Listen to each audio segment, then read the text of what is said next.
Bonjour à tous, c'est Atlante. Aujourd'hui, une vidéo importante sur la compréhension de ce que nous sommes en train de vivre. Donc, nous approchons de la rentrée, hein, l'été est terminé, donc on a eu un petit souffle d'air quand même, hein, les gens ont pu sortir, ça a été un petit peu le décompresseur, hein, suite au confinement. On a même déjà un petit peu oublié ce confinement et toute cette cinglerie en fait, hein. Et là, c'est en train de revenir. On pensait en être débarrassé et non, c'est en train de revenir. Beaucoup de grandes villes en France obligent au port du masque dans la rue, et pas seulement là où il y a de la foule, c'est-à-dire vous traversez la rue le matin dans un quartier vide pour rejoindre votre voiture ou que sais-je, ou, ou votre bus, bah, il faudra le faire masquer. Voilà, hein. Donc, alors, en fait, ce qui m'a mis à la puce à l'oreille, c'est que c'est des discussions là avec les collègues aujourd'hui qui ne comprenaient pas ce qui se passait, c'est-à-dire ils ne comprenaient pas qu'on ne soit pas dans le bon sens, que le gouvernement ne prenne pas des mesures de bon sens. D'ailleurs, on voit bien sur les plateaux télé tous les soirs, les gens essayent de justifier ou disent je ne comprends pas pourquoi l'État, les autorités nous obligent au port du masque dans la rue alors que ça ne sert à rien, etc. Alors ce que je veux dire, c'est que déjà, personne ne dit une chose simple, c'est que là, on est sorti des mesures sanitaires, puisque évidemment, le port du masque est utile en lieu clos, on le sait, là où il y a du monde, on le sait, le but est de ne postillonner ni sur les surfaces, ni sur les gens. Ok, ok. À côté de ça, il faut continuer surtout à bien se laver les mains. Après, moi, je me suis dit, ils veulent mettre un masque à tout le monde parce qu'on a l'habitude de se toucher le visage et qu'avec le visage, avec le masque, on se touche nettement moins, peut-être, mais ils le disent pas, donc ça doit pas être ça. Et en fait, ce qu'ils sont en train de pratiquer, eh bien, c'est quelque chose qui est assez simple finalement, qui est pratiqué d'ailleurs dans d'autres domaines depuis longtemps, voire même qui est pratiqué de manière assez inconsciente, assez naturelle par certaines personnes, hein, y compris de votre entourage. Je suis sûre qu'après ma démonstration, vous penserez à des personnes en particulier. Donc en fait, tout simplement, ce que le gouvernement est en train de faire en France, eh bien, c'est la technique de l'injonction contradictoire, tout simplement. Alors, ça veut dire l'injonction contradictoire, c'est quoi? Ben, c'est le en même temps, c'est un peu le en même temps de Macron. Ça veut dire un jour, on vous dit le masque, ça sert à rien, c'est contre-productif, c'est même nocif, et le lendemain, on vous force à le mettre dans la rue. Ça, c'est contradictoire. C'est comme quand on vous dira le virus, eh bien, tout le monde doit le choper, comme ça on sera tous immunisés. Et puis le lendemain, ils vont vous dire ah ben non, il faut vivre dans une atmosphère complètement aseptisée. Voilà. Ça aussi, c'est contradictoire.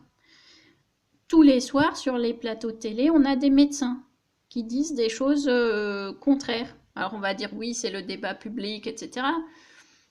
Oui, sans doute, eux-mêmes n'ont pas conscience de ce qu'on les fait faire, du rôle qu'on veut leur faire jouer, hein. Donc vous avez 2 ou 3 médecins maintenant qui sont des espèces de chantres de l'anti ou contre le gouvernement.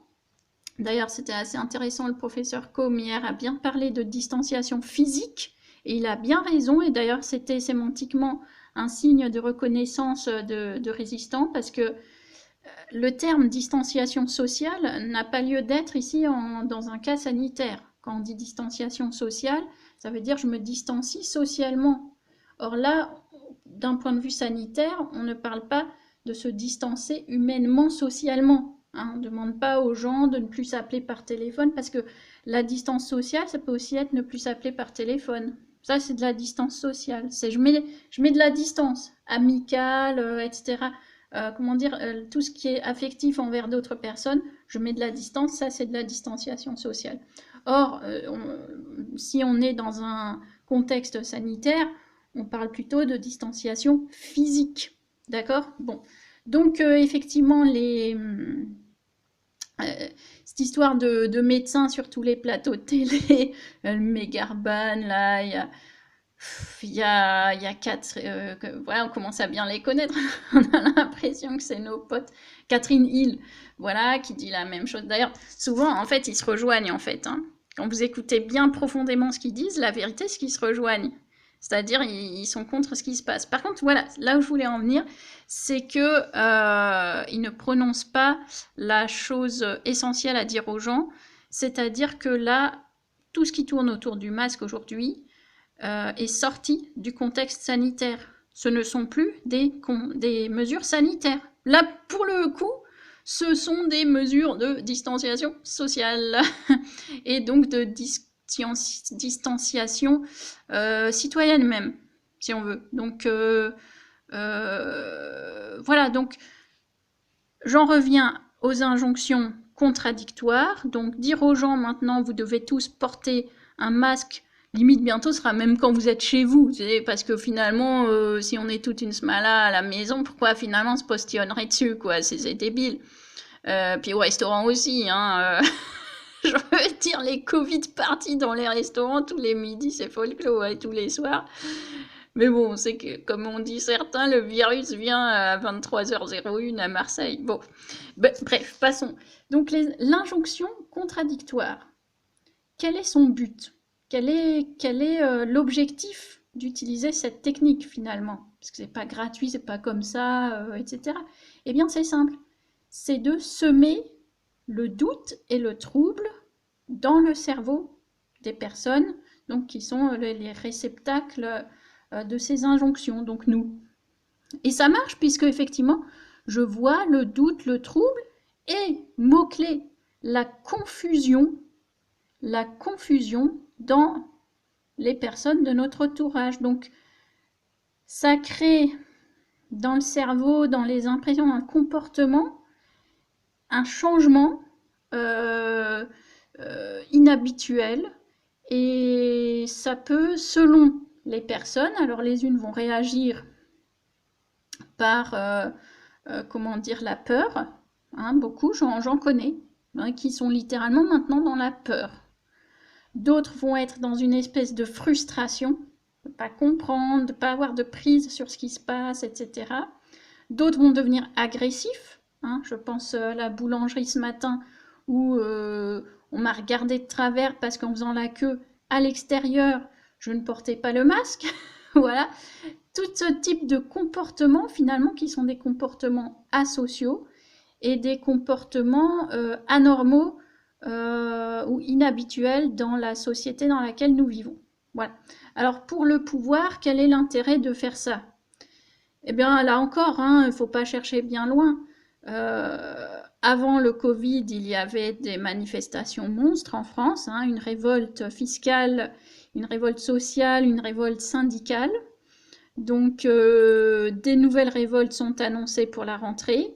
Et donc, semer la confusion hein, par ces injonctions contradictoires permet d'éliminer une partie des contestataires, puisque parmi eux, il y aura des gens qui auront peur, voilà, qui auront le type de comportement que je vous ai décrit, et donc qui n'iront pas.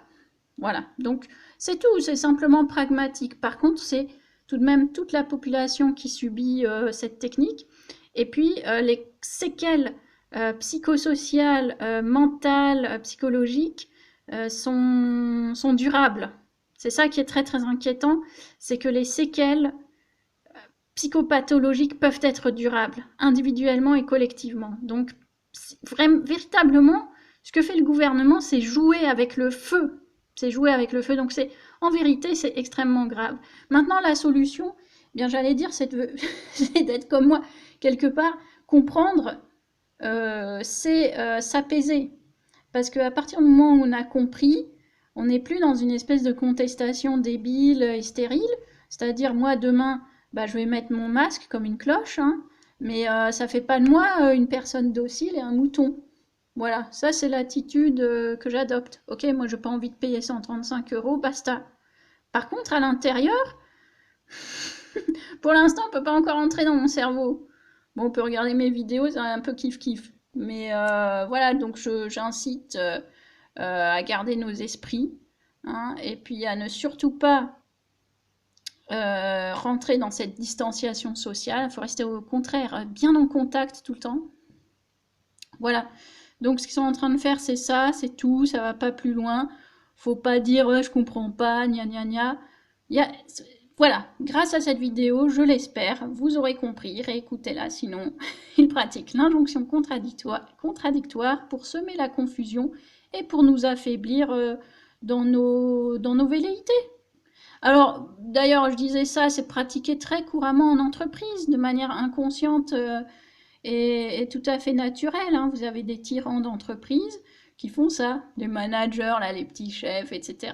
Ils font ça. Un jour, ils vous disent ci, l'autre jour, ils vous disent ça, ils vont dire mais non, c'est pas ce que j'ai dit. Et puis vous êtes troublés, parce que vous venez de bonne foi. Vous qui n'êtes pas comme ça, qui n'êtes pas des pervers quelque part, eh bien, vous avez votre bonne foi, votre intelligence et votre honnêteté intellectuelle. Mais ces trois qualités qui sont reliées entre elles n'ont pas lieu là dans ce dont on parle. Le gouvernement ne vous veut pas du bien, le gouvernement veut se maintenir au pouvoir. Toute personne raisonnée, raisonnable et intelligente est une menace.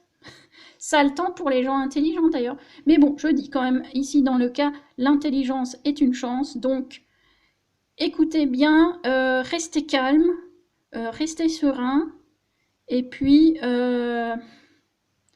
comprendre, ce n'est pas accepter, mais comprendre, c'est vivre quand même de manière plus apaisée. Puis ça permet encore de pouvoir rigoler un petit peu, parce que là, bon voilà. Bon, faudrait quand même qu'on sorte de toutes ces conneries un jour, ce serait pas mal, je sais pas quand.